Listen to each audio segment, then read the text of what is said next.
Hello, everyone, and welcome to the Zero Waste Life Hack Podcast. Today, we're going to be talking trash here, finding out some solutions to some of the world's biggest problems, but we're going to make it fun, so don't worry. And here with me today, I have my amazing co-host, Michelle Sinclair. Say hi, Michelle. Hi. Thank you for having me, Sophia.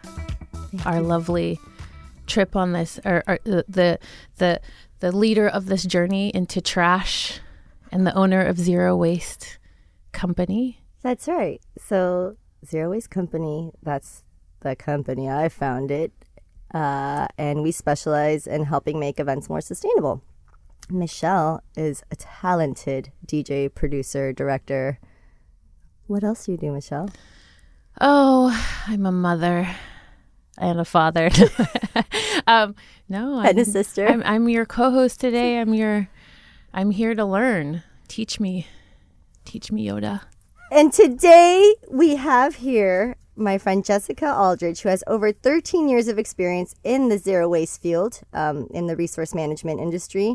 She is a sustainability manager for one of the largest waste haulers in the nation, where she oversees the development of environmental and zero waste programs. She is also the founder of Adventures in Waste, which is something I'm super excited about. So this nonprofit, it's going to be completely run by women, and it's going to be dedicated to learning about waste, to the environment, social, cultural impacts, and just overall solutions that we can come up with to these really big problems. Thank you for having us here. Or thank you for joining us, Jessica. Yeah. Well, thank you for having us too, I guess. I'm very excited to be here. Wait, that was a lot of information. I'm curious because I just met Jessica today. Yeah. And so, okay. Largest waste hauler. What does that mean? A waste hauler is, those big trash trucks that drive down the street and they come and pick up your materials, recycling, your waste, your organics waste. And they're either collecting it, or they may be collecting it and then taking it back to a facility that they operate to process it. And then that material goes to hopefully a higher end use. China. Well, I ain't going to China anymore. Oh, man. Oh, right. So, man, I feel like you're the person I have so many questions for. Everybody does. Everywhere we go, people will stop us and they're like, "Are you Jessica Aldridge?" Oh, God. I'm like, "Oh, God, go. Do your thing." Oh, man. Okay, cool. Well, I'm really excited. Let's get into it. I'm like, I don't want to ask too many questions yet because I want to get into the podcast, which the topic of the day is... What does that triangle symbol on things even mean, right? I get... It doesn't mean you can recycle it? No. Oh. No, that's what we're going to talk about. I always get so annoyed when people are like, what's the number on the bottom? You can't recycle that. I'm like, what do you mean? Why is it even there then? Why put it there? You're tricking me. Lots of confusion. So that's what we kind of want to start our podcast off with. So last time on the first episode that we recorded, we asked people just to start by looking into their trash, right? So just look in your trash can. What do you have in there? Is it a lot of food waste? Is it a lot of, plastic packaging, bars? What is it? So that was just our first ask, just kind of like, do you ever do that? I mean, people, I feel like they don't stop to think about the stuff that they throw away. Going away, yeah. So ultimately, I still do it. Yeah. I still do it. I still look at my trash. I hopefully know what I'm doing, given the industry and what I've been doing for the past 13 years. But I still look in there and go, okay, what am I doing here that I can maybe push out of the stream and into something else? Where can I better myself? If I can. Sometimes I can't. There's certain situations that's not possible. And that's a tricky part right now about this whole zero waste movement, right? Is that people are going for perfection and, not producing any trash. And it's possible. Obviously, some people have done it, but it's more about just being aware, right? So what we wanted people to do was really think about the stuff that they throw away and what away means. And, is it this magical place where things just like dissolve and disintegrate? But it goes somewhere, right? And so if it's going to the trash and it's getting taken out to the curb, eventually, that was money that you spent on something, and now it's just somebody else's problem. So that's what we wanted people to think about. And today we're going to talk about, well, what about when people say, oh, but I recycle. I put everything in the blue bin. Yeah. like that's not solving Oh all the man, problems. I'm So, so curious. I have so many questions. so Because yes. blue bins are everywhere. Have you ever looked in a blue bin, like in the street or at a school? It's amazing what's in there. You're asking the right people. Oh, yeah. man, I'm Yeah, like, we I, have. Every sometimes day. There's a blue bin at my kid's school, and I look in it, and I'm like, these kids are aware, because my son's always like, can I he literally asks, can I recycle this? Like, which trash, every time when he throws away, and it's not me, it's like through the school, like, which trash can does this go into? But when I look at the trash cans at the school and I see what's in there, I'm like, oh God. It's all Ugh. mixed up. Yeah, it's all mixed up. Well, I think that where, the resin identification code, the little triangle that you see on the bottom, which was the triangle itself came from a contest on Earth Day that was put together by the Container Corporation of North America back in 1970, and it was a USC student who won it. But the problem is that symbol, that recycling symbol, is not trademarked. It's public domain. Anyone can stick it on anything and not get in trouble. In essence, there's some level there, some places in the United States and internationally where they have some regulation, but it's not stringent. And so the resin identification code sort of came out of that in 1988 by the Society of Plastics Industry. And the reason why they did that even further back to 1950, when we came out of World War II, we had created a bunch of material for that war. We had really started to get into plastics. We were saying we're able to make this, and we were making it for the purpose of war. And then when we came out of those struggles, we had this manufacturing and said, okay, well, now as the United States and others, what can we do with what we've created here? And let's put this into everyday products. Let's create what was then deemed the easily throwaway society, in a sense, because it was told to women, you don't need to wash dishes. You don't need to do this, because we can throw these things away and it's really easy. And when you say resin, just for clarification, we're talking plastics, right? Yeah, like the that's what plastic you mean by resin. It's the chemical signature, the makeup of that product is that resin. And so in 1953, the major American corporations that were sort of putting this material out there weren't taking any responsibility for it. They weren't pushing it upstream to recycle it, and they weren't collecting the material. And there was starting to become a problem with litter.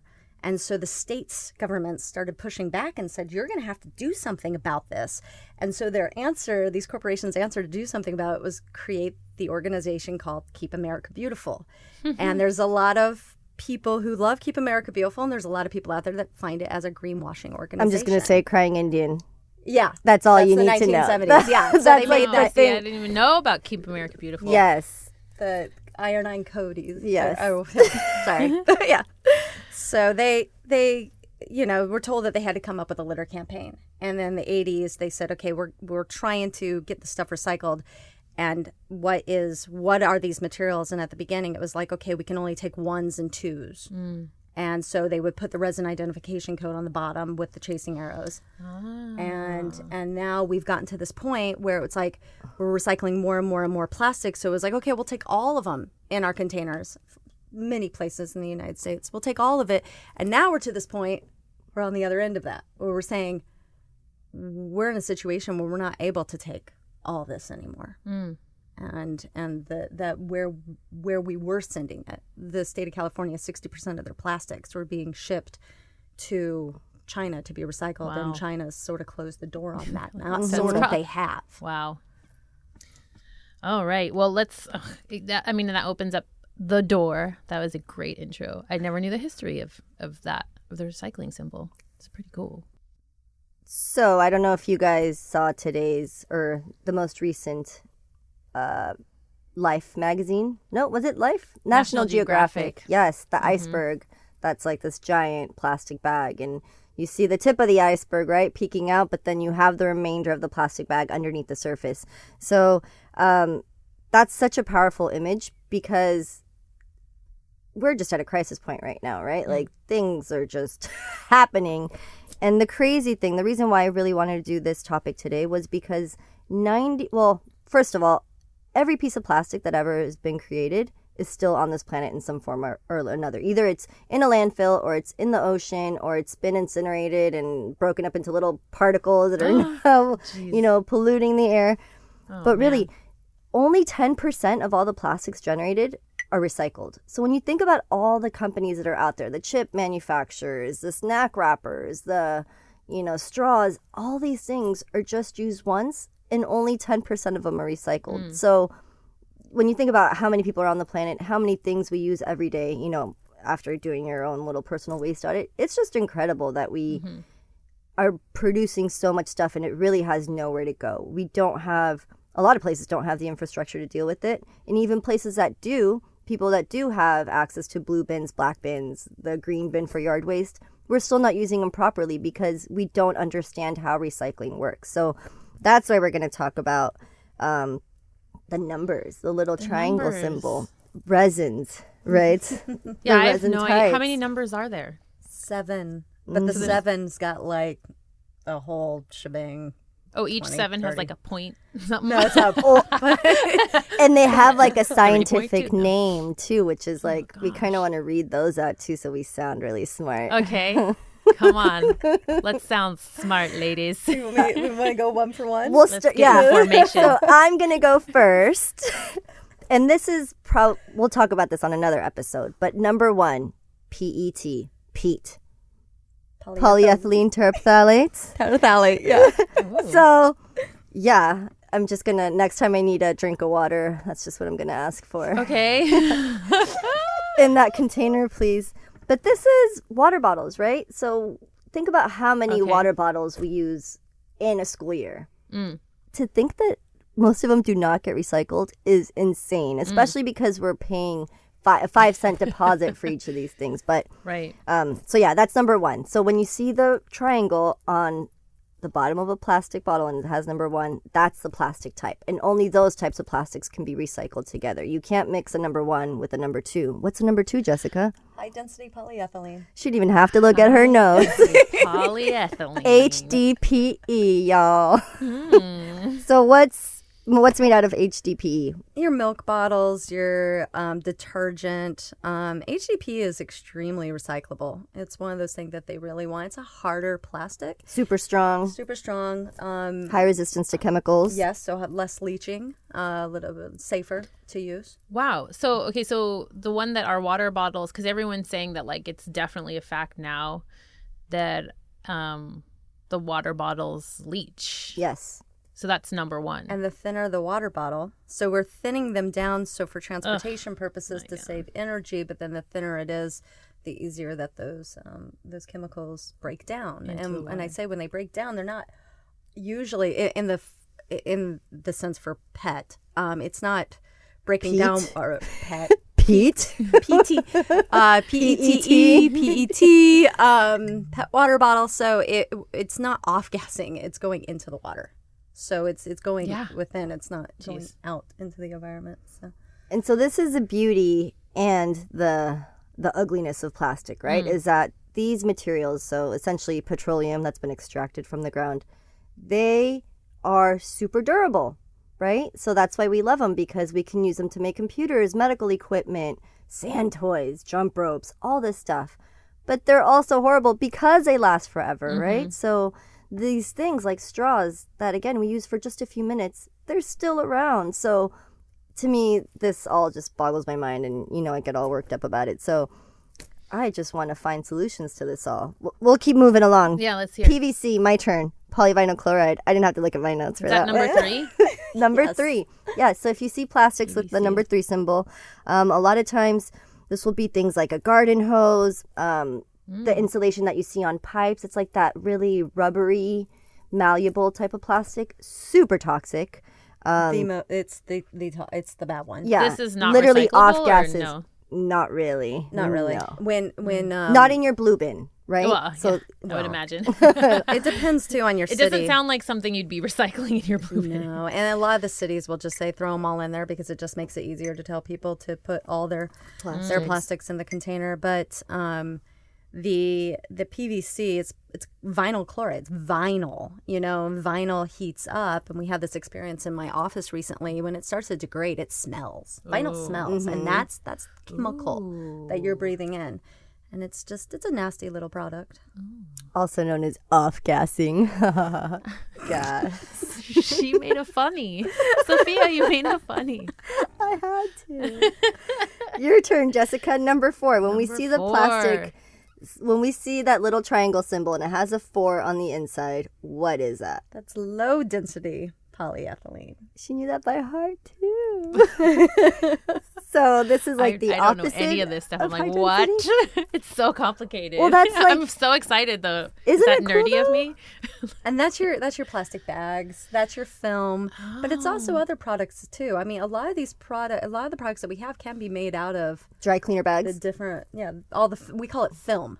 So anything that's kind of that flexible bag-like material, it's film. Now this is not recyclable It is in some so you places. can. Well, because no one. If you can get a lot of it, right? yeah, and we're in a situation too that a lot of people don't want. Some places probably do want number 4, but the majority right now it's really hard to sell film and number 4. Not all. You're talking on the back end, like with the Yeah. companies that take it in and to recycle. Yeah. So something, is it recyclable and is it getting recycled? Yeah. Are two different conversations.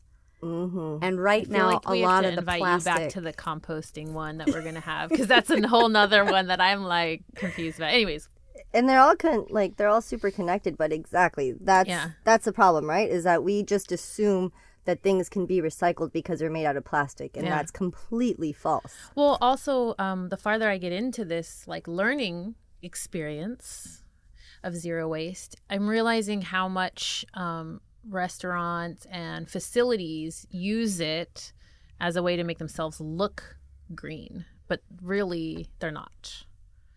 And I don't want to we've decided not to ever put anyone under the table by names, but I will say an experience at a place that was like a shared office space, and they had everything. They had the compost, the all the different bins. And I was like, ooh, which one do I throw it in? And someone working there was like, it doesn't matter. They all put it in the landfill anyways. So it's like they use this as a marketing ploy for their company to make them look good. But then in the back end, they're like, oh, that's expensive or whatever. Yeah, So, yeah. And so that's it's interesting though. it is interesting, and some people argue that mixing it all together makes more sense economically. Other people argue that it degrades the quality of material, right? If you were able to just separate paper together and just recycle Right. that would be its own valuable product. But once the paper has got like all this other juice and nastiness on it, it doesn't have yeah. the same value. Well, I see So- that at restaurants too, where they'll have recycling and it'll say aluminum only. So then if you have a paper product, which they'll often give you paper instead of styrofoam, Yeah. then I'm like, oh, well, what do I do with this? Like, you gave me paper. This doesn't recycle anywhere here. Anyways, okay, we're going off topic, but it's exciting. Do you guys have the next number? Number for 5. us? Number Is 5. that my turn? It's your turn. Polypropylene. Oh my gosh. So this would be bottle caps, chip bags. Also can be microbeads found in Ugh. beauty products. Like little tiny exfoliating Yeah. Quote beads unquote and- exfoliate. Yeah. Exfoliate. They just roll around your skin and make you feel good about yourself. Oh, wow. See, when I until first... you find out the truth, and then you feel like a horrible human. Horrible. You're like, why did I buy that? When I first found out about the concept of the microbeads in your products like toothpaste and in your exfoliation, I was blown away. Mm-hmm. I just didn't know it was in there. Like as a consumer, I had no idea. I don't think anyone did. Especially in your toothpaste and all this stuff. And if it's in your toothpaste, it means you must be eating some of it too. Yep. There's no way you're not getting all that out. And then they followed the journey from your bathroom to the ocean, and it was mind-blowing. It was really the Great Lakes. They followed it to the Great Lakes. So the Five Dryers was doing a nonprofit organization that we work with. Sophia and I. But they realized that there was a gyre in the Great Lakes of just this swirling mass of microbeads, in essence, and that's where they pushed on the microbead legislation to get this product out, get these beads out of the product. But I also want to say about polypropylene, it's not it's also cups. It can be your to-go containers. It can be it's yogurt cups are usually number 5 plastic, and number 5 plastic actually has a very high value, and it is selling right now on the open market. And usually when China was doing their thing in other countries, when a company would buy number 7, a lot of the times when they would buy the number 7 mixed plastics, or they were buying a big mix, it's usually called 3 through 7, they were going after the polypropylene because the polypropylene had value. And so now recycling facilities, which are called materials recovery facilities, or MRFs. MRF! What's a MRF? I know what it sounds like. You know what it is. No, I don't. It's a place where all of our material goes to be separated out by its material type and be baled to be sold to the market. You know, this just sounds like we're talking about slinging drugs right now. Like, you're like, there's like money to be made. It sounds like there is. You're like, number 7 is really looked after. Number 5, we can sell that one. We can't sell number 4 on the open market anymore. We need to push some number 5. Well, it's funny because I did an event recently where I was talking to somebody about seeing trash differently, right? And how right now it's literally waste, it's trash, it's something that we want to get out of sight as quickly as possible. But if you start looking at these individually, right? So polypropylene, peat, whatever it is, they are resources, right? Mm-hmm. They have value. They actually have value on the market. Yeah. But it was funny because it was like all professional and stuff. And then I was like, when I see a trash can overflowing, I'm like, dollar signs. All I see is dollar signs. And then he was like, I have no idea what you're talking about. And I'm like, never mind. It's like a hip hop song. You walk into a MRF and the first comment is, or a compost facility goes, smells like money. Oh, that's it's true. Black gold, right? You guys are Isn't that what we call sound compost? Cool. We're going to be like, Murphin. What you doing this weekend? Hanging out with the Murphs and making some with our safety vest on and steel toe boots. She's got steel toe boots. I still don't own a pair. Okay, get you some, girl. The interesting thing I'm learning right now, for example, we're not even at number 7 yet, but one product you buy could be made up of a couple different numbers of this recycling. You're talking about the caps, the bottles, the lid, the seal. I mean, I don't even think of chip bags as being plastic, like in my mind. Film, right? Yeah, but they don't fall under the plastic category. Okay. No, and they can't be recycled. But they can't be recycled. Like, they're all mixed materials. They have metal in them, and it's metal and plastic. But So for a while, I was like hoarding chip bags, and I was opening them up and cleaning them, and the inside is just so beautiful because some were like metallic, some were like the pearly white. She saves that. I did. I gave up now. Now I'm like, buy it. Whatever. Sorry. But we did make a really pretty photo booth out of your... That's what I was going to bring up. Yeah. That was cool. All right, number 6. Number 6. Are we at number 6? Oh, number 6 is Sophia's favorite. Worst offender. Polystyrene, which is...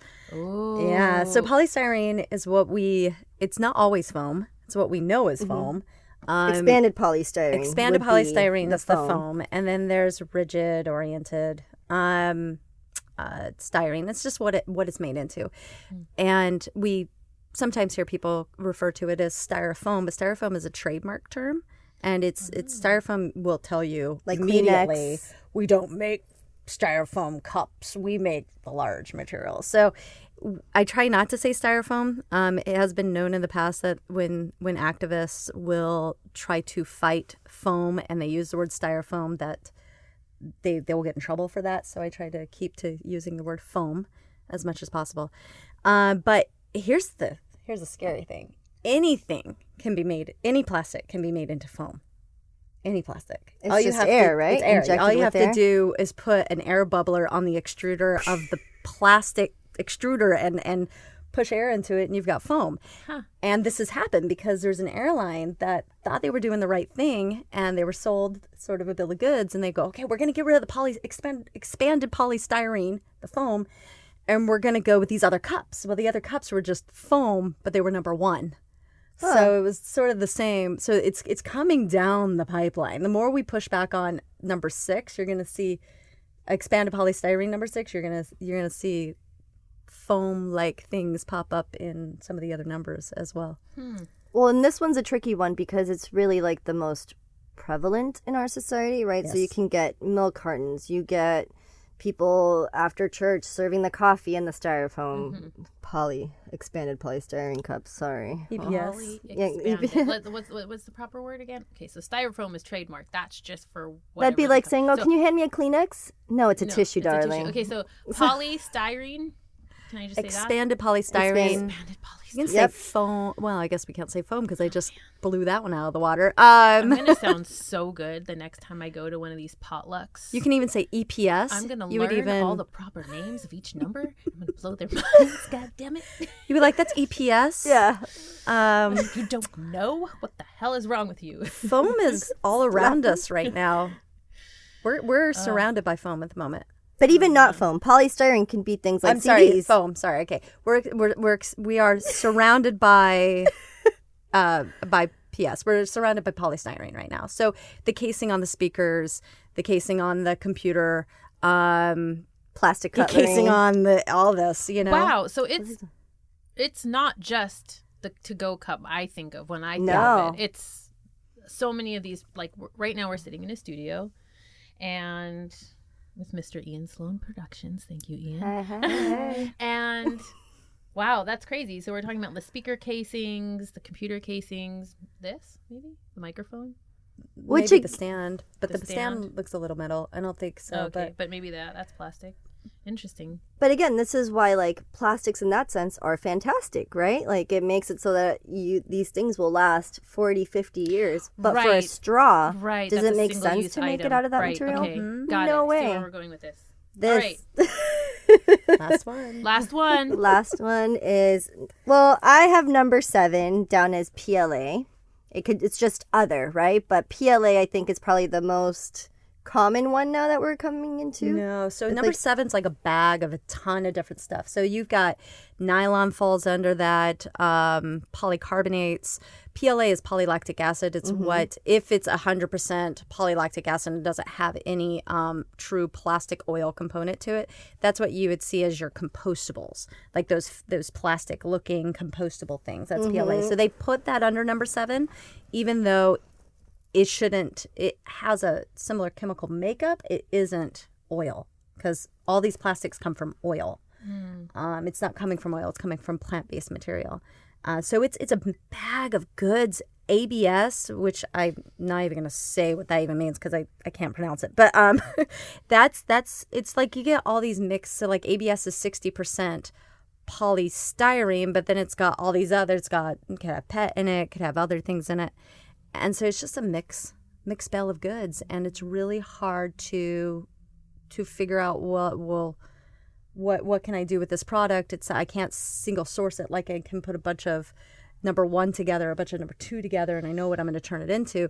You start chopping all this stuff down and trying to extrude it into pellets, into nurdles, and make it into a product that product might not be durable because it's got different levels of chemical makeup to it.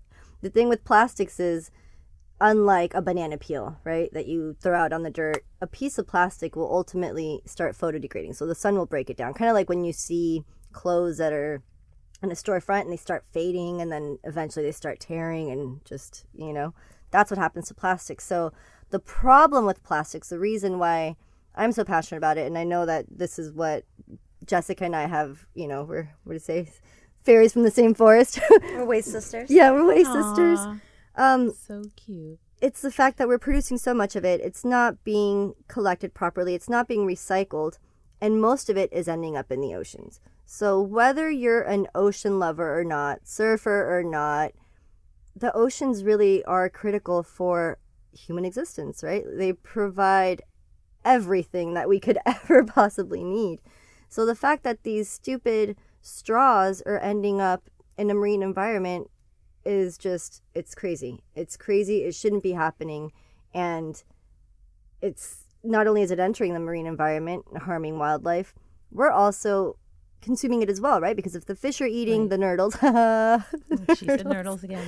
well, because nurdles are cute because they look like tiny little fish eggs, right? But they're pre-production They pellets. kind of for look like. plastic. I really wonder where the brand Nerds got their. Like I sometimes I did that one. I was like Nerdle. Nerdles. They kind of are the same size. Yeah. Like Little balls. They're little balls. They're tiny. It makes you wonder, like, if there was some cross relation somehow when they started making nerds. Ugh. Eat it, people. There was a Vice just did a follow up to their original story about the plastic. Is it the big plastic? You know, they The did gyres? that. You know how they did that first segment? It was the big one that that really The North everyone. Pacific. Pacific right? Garbage Patch. Yes. So they just did a follow up little like 14-minute video. And one of the things that the fisherman said in that video was that all the fish have plastic in it. So you are what you eat. And he was a fisherman getting fish for us. So yeesh. And what ends up happening There is is that. there's the thing that if you open up a fish and it's got plastic in it, you clean out the plastic and you can still eat the fish. But the problem is we absorb those toxins in the animal kingdom absorbs those toxins in their fat. So the toxins from those chemicals are being absorbed into the fat of that animal, and that is what we're eating. And so you have women who are breastfeeding in North America, up in Alaska and even further north, that are coming there, that where they eat the blubber of whale, and they have phthalate or toxins from what would then come from the plastics, from the plasticizers. They have those chemicals in their body, but there shouldn't be any reason why they have those chemicals in their body. Interesting. And so they're finding that it's being, it's coming from the absorption of the fat, and then we're eating it. Mm-hmm. Well, how do we make it uplifting? How do we? I mean, that's the point of the podcast. Are you feeling depressed about this? Hi, yeah, it's sad, man. No, I think Sophia, you were basically saying that our simple zero waste life hack here would be reducing the use of single use items. Yeah, and I was just going to quote my famous friend, the Lorax here. And this quote, when you said unless, that's always what I think of next is, unless someone like you cares a whole lawful lot, nothing is ever going to change. It's not, right? That's like what the Lorax says. Yeah. Maybe I'm paraphrasing. I don't know. But it's really the idea that we collectively, yes, we could do so much. And sometimes as individuals, we feel like, oh, the problem is so big, we really can't do anything, right? But that's false. Like, if we do one thing, just one thing differently, that has an impact. Saying, don't give me a straw. What'd you do today so far? It's only 11 o'clock. What was your zero waste life hack today? Today, so I packaged some peppermint tea for us in a big canteen. Instead of us going to a coffee place and getting us individual coffees. I also cut up some cantaloupe and I put it in a container Thank you. from It was delicious. the fruit vendor that I buy fruit from, like the mango stands and stuff. So I reuse those a few times. Even though it's plastic, I use it more than once. What else did I do? Oh, I carry my own utensils. I have my water in a mason jar. But those are like my everyday things, right? And they may not seem very significant, but then when you think about, one water bottle that I didn't use, or one teacup or a cup of tea that I didn't buy, and you multiply that by 100,000, by 1,000,000, by 1 billion, by 5 billion, like, it's incredible. So we don't realize how much agency we have. And so really what I wanted people just to get out of this podcast, in the same way that you can come into a room and you're like, oh shoot, like the vibe needs to change, like let me play you guys some this, like just one little tweak, one little adjustment, and boom, you have a whole nother energy, a whole nother vibe going on. So that's kind of how I see my life. It's like, I'm not perfect. I don't drive a hybrid. I wish I did, but I do all these other things, so I can't change everything, but I can make tiny little adjustments, and those things have not just saved me money and really enriched my life, made me more conscious, made me I think eat healthier. But yeah, it's also helping the planet in the long run. So that's what I hope that people will get out of this, is that they realize that they can't do every single thing, but they can do one thing. And that one thing, maybe they're going to inspire their friend or their neighbor or their mom, and then that person inspires somebody else. And it's just about educating ourselves and being more conscious, and then sharing that information with others, because there is so much information out there that we can't possibly know it all, unless you're Jessica. And God, I don't know it all. But I also think that we need to place the power back in the individual. We have power in our own individual choices. That's very true. But some of us feel as if we need to own that power for sure. And I never want to take that power away from anybody. But some of us have a little bit more control in that area than others do. And there was a time in my life that when I started in this field, I couldn't afford much of anything. And I was living in a room that was the size of a closet. And so we all have that power in looking at our own choices. And I know the one that I chose for myself is a water bottle, because I didn't want people to be able to take away my right to water and my right to clean water, but they do take it away. Right. And so, I now have a filter, but I would never have been able to afford a filter 13 years ago. Right. And so we have to make sure that we understand that there is no shame in this game, and that we're all on this journey together, and that we're all in different places within that, and we all have our own, where our power resides. But one thing too is that we need to know that we can force the powers that be, that we can force the hand, and that there are others of us that have maybe a little bit more time to force that hand. And those people in that position need to take that on themselves, to say, I know you've got 3 jobs. I know you're doing what you're doing to keep your sustainability. Let me take that on. So all of us have a responsibility, maybe to even take care of the other person. We all, not maybe, we do. Yeah. And the only way that a lot of this is going to change, because there can be a bunch of us using our reusable water bottles, but if we don't have clean water, if we're just expecting people to go out and buy filters, and people in South Central LA don't have clean water, people in Flint, Michigan don't have clean water, then we have a responsibility to look upstream and say, how is the whole environmental equation specifically related to what we are doing here and what we're trying to achieve in the concept of the zero waste movement, because this is all interconnected. Mm-hmm. What would your simple daily life hack in recycling be? Zero waste life hack. Well, mine always pretty much pertains to kids and how I feed them. That's my main occupation every day. So one thing that that I feel has cut back significantly on the amount of plastic that I buy when preparing lunches is buying things in bulk. So if you buy one big bag of chips, I'm not giving up chips. I'm sorry. I'm all about that zero waste life. But I love potato chips, and so do my kids. But instead of buying the 6-pack of chips that's then wrapped in a plastic bag, I buy one and I put a little handful in a Tupperware every morning for them. And I do that with the fruit. I mean, there's sliced apples in a bag. There's you know what I mean? There's all these things that are just ridiculous. It's no, just buy the freaking apple, cut it up, put the thing in the compost. Yeah.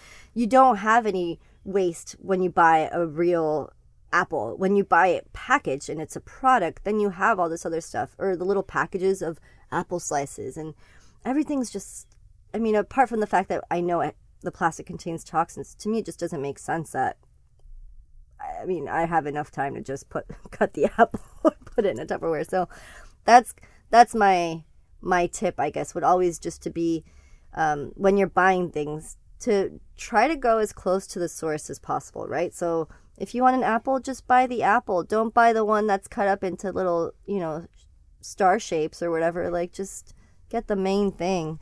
What's your zero waste life hack, Jessica? As it pertains to plastic. As it pertains to plastic, well, I for me, when I first started this journey, and I was just like, okay, how do I make myself do these things? And I would make sure everything was on me. And now I've got a carabiner on my bag, which has my reusable bag that folds up, that's attached to it. And I'm to this point where I'm actually trying to get rid of a bunch of reusable bags because I just need the 4 that I have. I don't need the 50 that I get from every single event that I go to. And I've been saying no. I guess that's one big thing for me. I just say no now. Like when someone wants to give me something, because I go to a lot of events, and I'm like, no, I don't need that. It looks really cool. No, I don't want that. But I guess for me is like lately for myself, when I look at the things I have, and I don't have a lot of time, and bulk is. To buy in bulk is hard for me because of medical reasons. I do where I can. And I also have to travel far away to go to certain places. So lately I've been looking at things like, okay, can I really take the time out to make something? Man. And before you tell us your zero waste life hack today, I wanted to interject with the 3 R's, right? So you learn from an early age, you got to reduce, reuse, recycle. Say it again, Michelle. Reduce, reuse, recycle. Rot. So rot. That's at the end, right? So that's after recycle. But the main one, and I guess the big takeaway from this episode would be to refuse first. So if there are items that you can do without, the example that I used with the apple slices, for instance, if you can buy it without that, then do that first. So just refuse an item. Bring your own bag. Say no to the straw. Don't even worry about the recycling aspect or how you're going to repurpose it or how you're going to cut it up and wash it and turn it into some art piece to then exhibit somewhere. Because you become hoarders like Sophia and I. Like, just refuse it. Just don't get it, So that's really, so instead of it being the 3 R's, we wanted you to adopt the 4th in the beginning, and then take it to the next level and add the rot so you compost. But really, if you can start refusing certain things, that's where the magic happens. That's where the most impact is, in refusing instead of just figuring that it's going to be recycled. Cool. What about you, Michelle? Well, I packed my lunch today.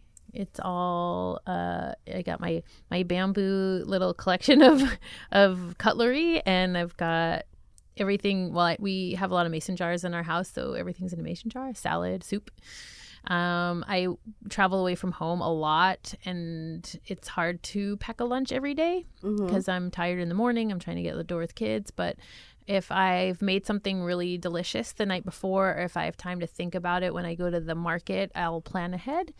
And I'll pack everything in the mason jar the night before and then stick it in my little to-go container. And I have a really delicious lunch I'm going to eat today. And I'm very excited about it because don't have to go buy lunch, to take it away and bring it back to the office and have this stuff that's apparently recyclable and compostable, and then I don't know where to put it. Do I just put it in the blue bin? Is that that's a whole other topic we're gonna go off on. But yeah, so that's my little life hack for the day. That's good. A lot, actually. Yeah, I made a beautiful soup last night, and now I get to eat it for lunch. I love it. You can check out at Zero Waste Co. and Michelle at DJ Lady Sinclair, also at Hot Mobile Disco. Yep.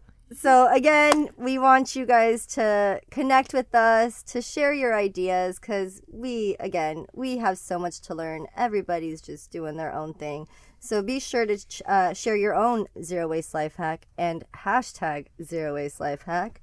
And also include us. We want to know what you're up to. We want to see how we can improve what we're doing. I want to know how you're going to package this kombucha and how you make it. So there's just so much to learn. It's all really exciting, and we want to just keep connecting. Yeah.